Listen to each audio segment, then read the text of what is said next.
Bihar current affairs by Kumar Vijay के नए video में आप सभी का स्वागत है, अभिनंदन है। मैं कुमार विजय। बिहार पर केंद्रित करंट अफेयर्स का यह कार्यक्रम हम प्रतिदिन लाने का प्रयास कर रहे हैं और बिहार के सभी छात्रों से, पढ़ने वाले लोगों से समर्थन की उम्मीद करते हैं ताकि हम लोग अनवरत बिहार के मुद्दे पर करंट अफेयर्स के विभिन्न टॉपिक को डिस्कस करते रहें। हमारा उद्देश्य केवल फैक्चुअल और क्वेश्चन आधारित multiple choice MCQ multiple choice question आधारित जीके नहीं, करंट अफेयर्स पढ़ाना नहीं है, बल्कि कंसेप्चुअल जानकारी भी दें, पीटी में भी काम करें और मेंस में भी काम करें, इंटरव्यू में भी काम करें। और यह कार्यक्रम आप जानते हैं क्रॉनिकल एकेडमी के द्वारा चलाया जा रहा है, जो अभी हम लोगों ने इंटर के बाद एक कोर्स लॉन्च किया है UPSC BPSC के लिए कंबाइंड, जिसमें हम UPSC के सिलेबस से पढ़ाते हैं, BPSC के सिलेबस को भी कवर कर लेते हैं और साथ में ग्रेजुएशन की भी पूरी तैयारी करवाते हैं वैसे छात्रों के लिए जिनके विषय 8 सब्जेक्ट हैं। यह काफ़ी उपयोगी कोर्स है, 4 साल का कोर्स है। आप आकर इसमें संपर्क कर सकते हैं। बिहार के विद्यार्थियों के लिए सबसे फ़ायदेमंद कोर्स है। अब हम लोग चलते हैं आगे की तरफ। बिहार के 8 बांध पर्यटन स्थल के रूप में विकसित होंगे। आप जानते हैं कि बिहार प्राचीन काल से ही भारत के सबसे समृद्ध राज्यों में से एक रहा है और बिहार में पर्यटन की अनंत संभावनाएं हैं। पर्यटन न केवल आपके इतिहास के गौरव को स्थापित करते हैं, बल्कि आज के ज़माने में पर्यटन के द्वारा बड़े पैमाने पर राज्य के GDP में कंट्रीब्यूशन भी आता है। बहुत सारे देशों की अर्थव्यवस्था पर्यटन पर भी चलती है और बिहार में पर्यटन की अनंत संभावनाएं हैं।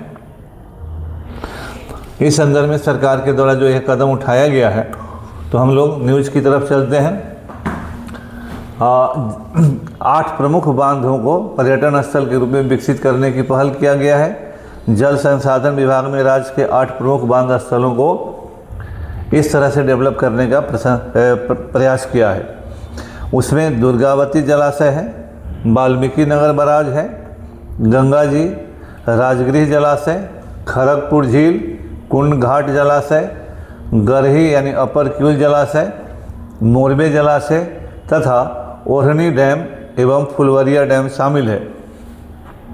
इसमें एक उच्च स्तरीय संचालन समिति का गठन किया गया है और जल संसाधन विभाग को नोडल विभाग एवं सदस्य सचिव की भूमिका प्रदान की गई है। पर्यटन विभाग, पर्यावरण, वन एवं जलवायु परिवर्तन विभाग, ऊर्जा विभाग, गृह विभाग, लोक स्वास्थ्य अभियंत्रण विभाग, कला संस्कृति एवं युवा विभाग, पथ निर्माण विभाग और ग्रामीण कार्य विभाग सहित अन्य संबंधित विभागों को सदस्य या सहयोगी विभाग के रूप में शामिल किया गया है। इसमें संबंधित जो भी काम है, स्थलों का विकास, क्रियान्वयन, संचालन एवं संधारण की विस्तृत कार्य योजना बनानी है। राष्ट्रीय नीति के अंतर्गत पर्यावरण अनुकूल पर्यटन और संरचना के विकास, स्थानीय समुदायों को शामिल करने, आगंतुकों एवं बांध संरचनाओं की सुरक्षा सुनिश्चित करने को प्राथमिकता दी गई है। डैम पर्यटन को इससे संस्थागत स्वरूप मिलेगा। बिहार को राष्ट्रीय पर्यटन मानचित्र पर सशक्त पहचान मिलेगी और यह योजना जो है बिहार के नौजवानों को भी रोजगार देगा। इसके अलावा बुद्ध सर्किट योजना का विकास भी अंतिम चरण में है। तो बिहार में देर से ही भले सरकार इस बात को पहचानने की स्थिति में आई है कि हमारे इस तरह के स्थलों को डेवलप करके न केवल स्थानीय संसाधनों का उपयोग होगा, बल्कि स्थानीय लोगों को रोजगार के अवसर भी मिलेंगे और पर्यटन स्थल के गाइड के तौर पर भी लोगों को अवसर मिलेगा। पर्यटन स्थल के आसपास बहुत सारे कमर्शियल डेवलपमेंट भी होंगे, जो भी रोजगार के अवसर उत्पन्न होंगे। तो पर्यटन को विकसित करने का बिहार में अपार संभावनाएं हैं। सरकार को इस बारे में बहुत ही गंभीरता के साथ सोचना चाहिए। हम दूसरी खबर की तरफ चलते हैं। समुद्र तटस्थ इस साल बिहार में कहीं बाढ़ तो कहीं सूखा का संकेत, जो जलवायु का परिवर्तन हो रहा है उसके अंतर्गत ये बात कही जा रही है। कहा गया है हम न्यूज़ की तरफ चलते हैं कि इस साल मानसून का मिजाज बिगड़ सकता है, यानी बिहार में बारिश के कम होने की संभावना है। 2026 में बिहार को दोहरी मार झेलने पड़ सकती है, ऐसा है। खतरा है तो दक्षिण बिहार में कम बारिश से सूखे जैसे हालात बन सकते हैं और इस बार देश में बारिश बराबर नहीं बटेगी। इसका असर बिहार जैसे संवेदनशील राज्य पर भी पड़ेगा। मौसम विभाग के अनुसार ला नीना की विदाई पुणे स्थित जलवायु अनुसंधान और सेवा विभाग, पुणे में जलवायु अनुसंधान और सेवाएं प्रभाग है, उसके प्रमुख हैं DS पई। उन्होंने कहा है कि ला नीना फरवरी से अप्रैल के बीच कमज़ोर होकर न्यूट्रल स्थिति में जा सकती है। जब मानसून की शुरुआत ऐसे तटस्थ हालत में होती है तो बारिश का बंटवारा असमान रहता है, कहीं बहुत ज़्यादा तो कहीं बहुत कम बारिश होगी।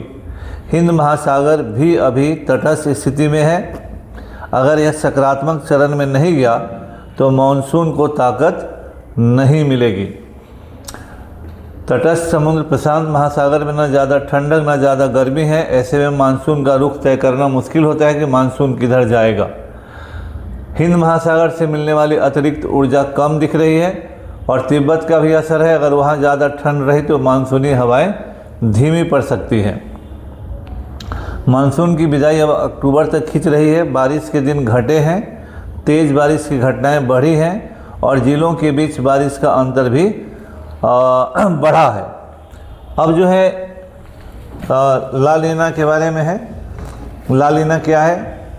ला नीना प्रशांत महासागर में समुद्र की सतह के तापमान में असामान्य रूप से ठंडक की एक प्राकृतिक घटना है। यह भारत में सामान्य से अधिक बारिश और सर्दियों में कड़ाके की ठंड लेकर आती है। तो अगर ये कमज़ोर हुआ तो दोनों चीज़ कमज़ोर होगा, मजबूत हुआ तो दोनों चीज़ मजबूत होगा। तो अगले सीज़न में जो कमिंग सीज़न है इसमें हमारे देश में बारिश की संभावना कम जताई जा रही है। इसका सीधा का सीधा प्रभाव हमारी कृषि पर होगा। तो ला नीना के बारे में समझना है, इसका डिफिनीशन यहाँ दिया गया है। हमारा प्रयास है कि बिहार के अखबारों में जो भी बिहार से संबंधित विशेषकर प्रतियोगी परीक्षा देने वाले बच्चों के लिए जो उपयोगी हो उन खबरों को हम दें। बिना मतलब की खबरों पर हम समय न बर्बाद करें। आज के अखबारों में छपी हुई खबरें यही थी। NCERT किसी भी इम्तहान के लिए मैंने कहा पहले भी कि NCERT के बिना आजकल के समय में कोई भी सिविल सेवा परीक्षा पास करना संभव नहीं है। साथ में हम आप लोगों के लिए और भी जानकारी यहाँ पर लाए हैं कृषि से संबंधित।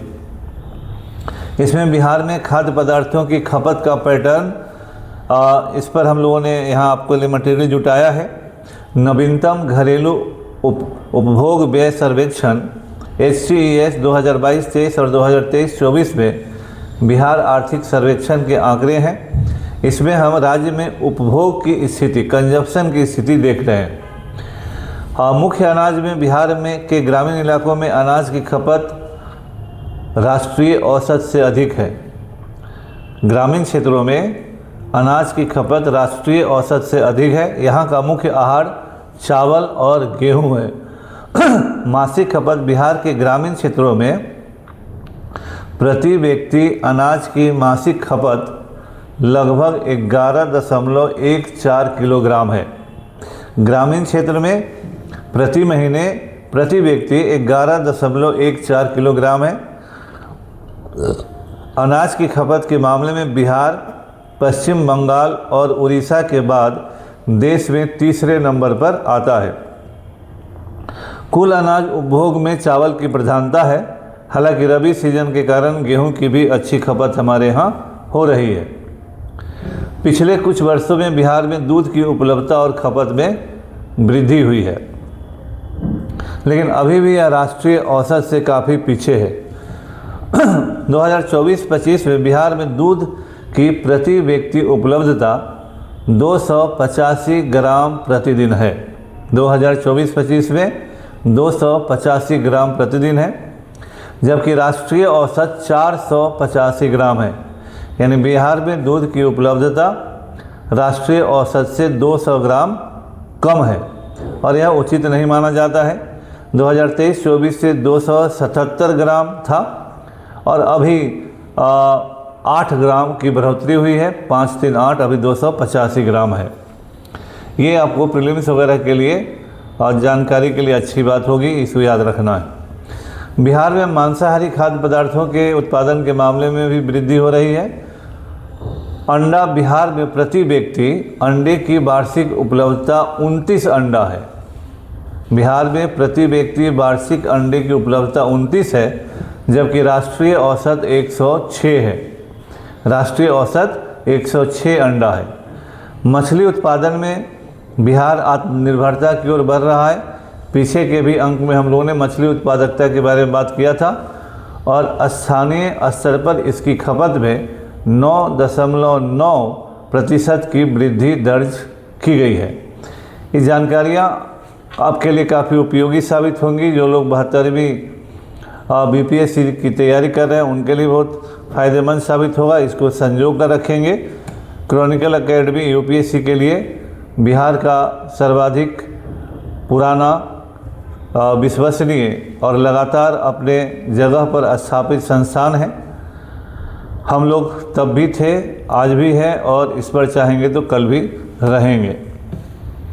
सब्जियों और फलों के उपयोग के मामले में बिहार आलू, प्याज और बैगन का बड़ा उत्पादक राज्य है। सर्वेक्षण के अनुसार बिहार के लोग अपने मासिक खाद्य बजट का एक बड़ा हिस्सा सब्जियों पर खर्च करते हैं। जहाँ सब्जी बहुत कम लोग बहुत जगह खाते हैं, लेकिन बिहार के लोग सब्जी अच्छा खासा खाते हैं। फलों की प्रति व्यक्ति खपत तुलनात्मक रूप से कम है। मुजफ्फरपुर के लीची क्षेत्र और भागलपुर के जर्दालू आम के उत्पादन के बावजूद आम नागरिक दैनिक आहार में फलों की मात्रा कम उपभोग करते हैं। यानी बिहार में फल ज़्यादा खाने की आदत नहीं है। फिर एक और महत्वपूर्ण जानकारी आपको दे रहे हैं, खर्च का स्वरूप। खाद्य बनाम गैर खाद्य। बिहार के ग्रामीण इलाकों में कुल मासिक खर्च का लगभग 46.4% हिस्सा खाने पीने पर खर्च होता है, जबकि शहरों में 39.2%, यानी गांव के लोग 7% शहरों के लोगों के मुकाबले 7% अधिक खाने पर खर्च करते हैं। औसत मासिक खर्च ग्रामीण बिहार में प्रति व्यक्ति भोजन पर औसत मासिक खर्च लगभग 1,750 रुपये है, जबकि शहरी क्षेत्रों में प्रति व्यक्ति खर्च 2,530 रुपये दर्ज किया गया है। ये सभी डाटा आप याद रखेंगे, आपको काम करेगा और ये संजो कर रखिए, अगले इम्तहानों में काम करेगा। क्रॉनिकल एकेडमी में बीपीएससी के क्लासेज भी 3 स्तरीय चलते हैं, एनसीईआरटी, प्रीलिम्स और फिर मेंस। इन 3 स्तरों पर पढ़ाने वाला बिहार का एकमात्र संस्थान है क्रॉनिकल एकेडमी।